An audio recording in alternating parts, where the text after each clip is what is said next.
और अब बड़ी खबर बिहार के सासाराम से है, जहां एक बार फिर से बमबाजी होने की खबर मिल रही है। बताया गया कि नगर थाना इलाके में सुबह सुबह बमबाजी की गई। हालांकि इस घटना के बाद इलाके में भारी पुलिस बल को तैनात किया गया है। साथ ही एसएसबी के जवानों ने इलाके में फ्लैग मार्च किया।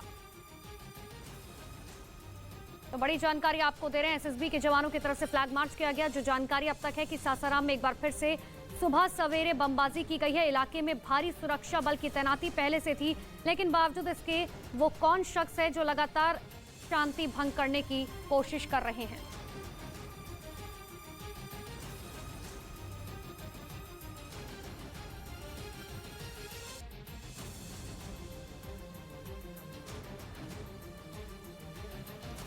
तो सासाराम में तनाव के बीच में फिर से धमाके जैसी आवाज सुनाई दी, जिसके बाद इलाके में दहशत फैल गई। तो वहीं पुलिस प्रशासन की तरफ से फ्लैग मार्च कर लोगों से शांति बनाए रखने की अपील की गई। तो दो तस्वीरें आपको दिखा रहे हैं। सासाराम में सुबह सवेरे एक बार फिर से बमबाजी की गई, जिसके बाद एसएसबी की तरफ से फ्लैग मार्च किया गया है। लेकिन अब ये पता लगाने की कोशिश की जा रही है कि आखिर वो कौन है जिसने सुबह सुबह बमबाजी की है।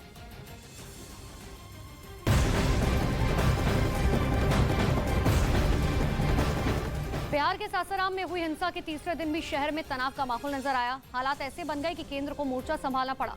सासाराम शहर में भारी संख्या में केंद्रीय सुरक्षा बल रैपिड एक्शन फोर्स की तैनाती की गई और इसी बीच सासाराम में हुए बम ब्लास्ट की जांच कर रही एफएसएल टीम को भारी मात्रा में विस्फोटक सामान मिला।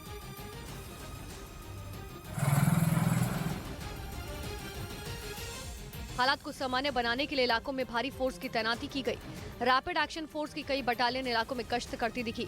तो वहीं दूसरी तरफ सासाराम में एफएसएल की टीम ने विस्फोट बरामद किया।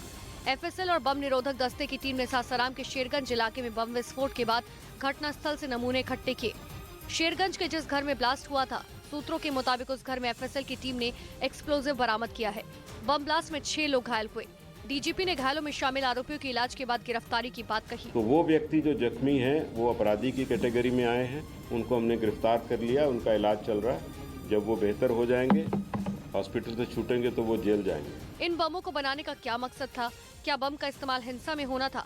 इस बारे में अभी कोई जानकारी नहीं है। बम तैयार करने के मकसद की भी जाँच की जा रही है।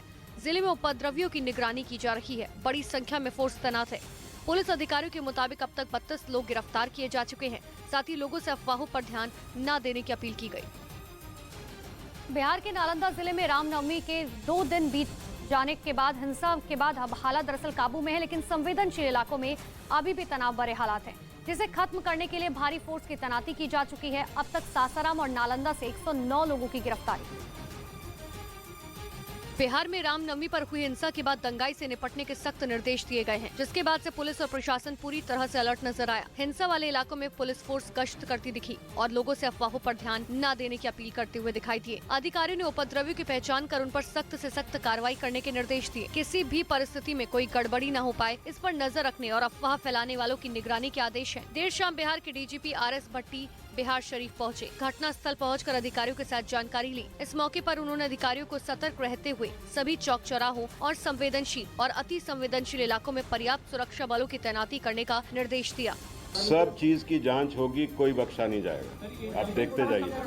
पुलिस ने सासाराम और नालंदा में हुई हिंसा के आरोप में अब तक 109 लोगों को गिरफ्तार किया। हिंसा में शामिल रहे अभी और भी लोगों की पहचान और गिरफ्तारी करने की कोशिश की जा रही है। इसके साथ ही हालातों को काबू करने के लिए बंद की गई इंटरनेट सेवाओं को 4 अप्रैल तक के लिए बढ़ा दिया गया। इसके अलावा स्कूल, कॉलेज और कोचिंग सेंटर भी 4 अप्रैल तक बंद रखने के आदेश हैं। प्रदेश के सभी जिला के अधिकारियों को चौकसी बरतने और संवेदनशील इलाकों पर निगरानी बढ़ाने के आदेश जारी किए गए।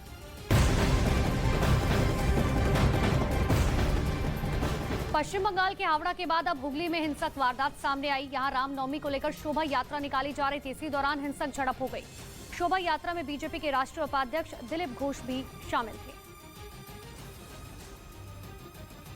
पश्चिम बंगाल में रामनवमी के जुलूस के दौरान एक बार फिर पत्थरबाजी और आगजनी हुई। बताया जा रहा है हुगली के रिश्रा में शोभा यात्रा निकाली जा रही थी। शोभा यात्रा पर अचानक कुछ लोगों ने पथराव शुरू कर दिया। सामने आए वीडियो में हमलावरों को फोर्स के जवान समझाते नजर आए, लेकिन उपद्रवियों ने पथराव शुरू कर दिया। पथराव से बचने के लिए कुछ लोगों को सुरक्षित जगह की तरफ भागते देखा गया। इस दौरान आगजनी भी की गई। हिंसा में बीजेपी विधायक विमन घोष भी घायल हो गए, जिन्हें अस्पताल में भर्ती कराया गया। शोभा यात्रा में भाजपा के राष्ट्रीय उपाध्यक्ष दिलीप घोष भी शामिल हुए थे।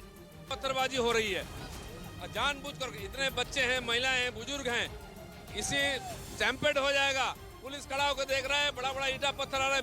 पथराव के दौरान कई पुलिसकर्मी घायल हो गए। घटना उस समय हुई जब शोभा यात्रा रिश्रा के संध्या बाजार इलाके को पार कर रही थी। जानकारी के मुताबिक ये इलाका अल्पसंख्यक बहुल है।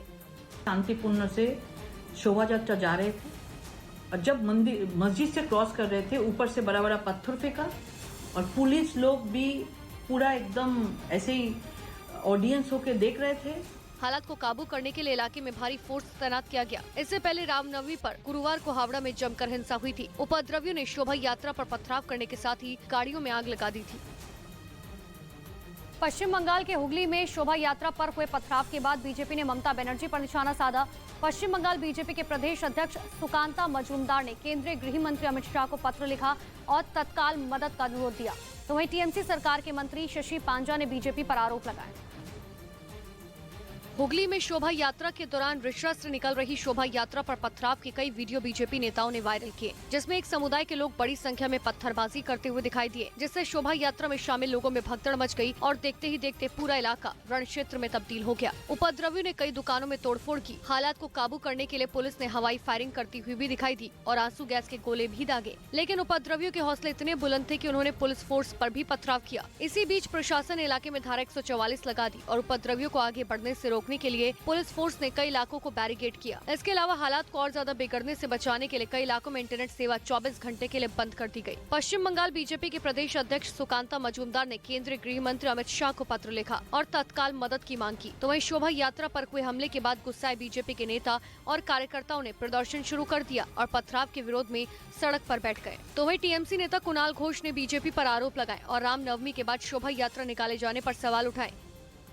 रिश्रा में जो इंसिडेंट हुआ है वो पूरा भाजपा का प्रोवोकेशन था, दिलीप घोष का प्रोवोकेशन था। हालात को काबू करने के लिए पुलिस के बड़े अधिकारियों ने रिसरा में पैदल गश्त कर लोगों से शांति व्यवस्था बनाए रखने की अपील की। हिंसा वाले इलाकों में अतिरिक्त फोर्स तैनात की गई।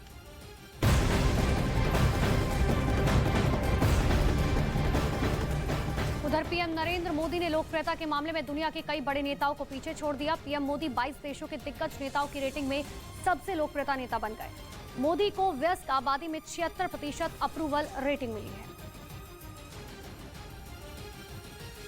इस रेटिंग को जारी करने वाली अमेरिकी सर्वे कंपनी मॉर्निंग कंसल्ट के मुताबिक प्रधानमंत्री नरेंद्र मोदी को व्यस्त आबादी में 76% अप्रूवल रेटिंग मिली है। पीएम मोदी को चाहने वालों की संख्या लगातार बढ़ रही है। इस लिस्ट में अमेरिका के राष्ट्रपति जो बाइडेन, ब्रिटेन के प्रधानमंत्री ऋषि सुनक और समेत कई देशों के दिग्गज नेता पीएम मोदी से पीछे हैं। प्रधानमंत्री नरेंद्र मोदी को 22 देशों के नेताओं में पहला स्थान मिला है। इस लिस्ट में दूसरे नंबर पर है मैक्सिको के राष्ट्रपति लोपेज